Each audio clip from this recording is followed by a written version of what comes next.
অন্ধ হয়ে আবুল বাশার কারোর সাহায্য সহযোগিতা নেয় না। প্রতিবন্ধী হয়েও যে সমস্ত কাজ কাম করে, নারকেল গাছে ওঠা, মাছ ধরা, ভালো মানুষ যা না পারে তার চাইতে ভালো আয়ত। অন্ধ হয়েও অনায়াসে উঠছে নারকেল গাছে, ডাব ও নারকেল পেরে আবার নেমে আসছেন নিচে। কখনো আবার তাল গাছে উঠে পারছেন তালের রসের ভার। চোখের আলো না থাকলেও সাবলীলভাবে কাজটি করেন তিনি।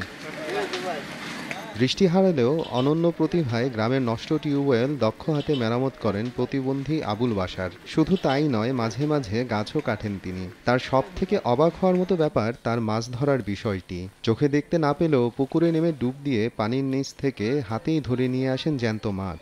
অন্ধ হয়ে আবুল বাশার কারোর সাহায্য সহযোগিতা নেয় না। সে নিজে কর্ম করে চলে, কর্ম করে খায়। নারকেল গাছে ওঠা, মাছ ধরা, বিভিন্ন লোকের টিউবওয়েল ছাড়া বিভিন্ন কাজকর্ম করতে পারে। আমরা দেখে তা আশ্চর্য হই। প্রতিবন্ধী হয়েও যে সমস্ত কাজ কাম করে, এমনি সুস্থ মানুষও সে সমস্ত কাজ কাম করতে পারে না। ভালো মানুষ যা না পারে তার চাইতে ভালো আয়ত গাছ জোড়া। এখন জন্ম সনদ দিয়ে খোলো বিকাশ স্টুডেন্ট অ্যাকাউন্ট। নিজের বিকাশ নিজে কর। জানা যায় 2 বছর বয়সে বাড়ির পাশের একটি ডোবায় ডুবে যান আবুল বাশার। কবিরাজি চিকিৎসায় সুস্থ হলেও এক পর্যায়ে হারিয়ে যায় তার চোখের দৃষ্টি। বিভিন্নভাবে চিকিৎসা করেও ফেরানো যায়নি তার চোখের আলো। তবে তিনি মনোবল না হারিয়ে ঘুরে দাঁড়ালেন জীবন যুদ্ধে।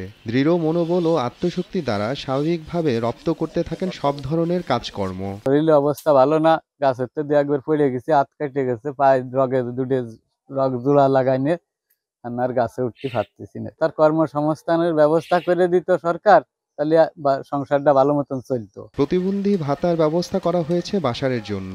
এছাড়াও বিভিন্ন সরকারি সুযোগ সুবিধা দেওয়ার আশ্বাস দেন বালিদিয়া ইউনিয়ন পরিষদ চেয়ারম্যান। প্রতিবন্ধী হয়ে যে নিজে কাজ করে খায়, এটাই তো বলা, নিজে কাজ করে খায়। সে কই গ্রামগঞ্জে কোনো সাহায্য সহানুভূতি চায় না। সে নিজে কর্মটে ছেলে, কাজ করে খায়।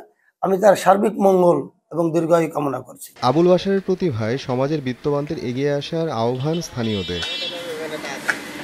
সময় সংবাদ, মাগুরা।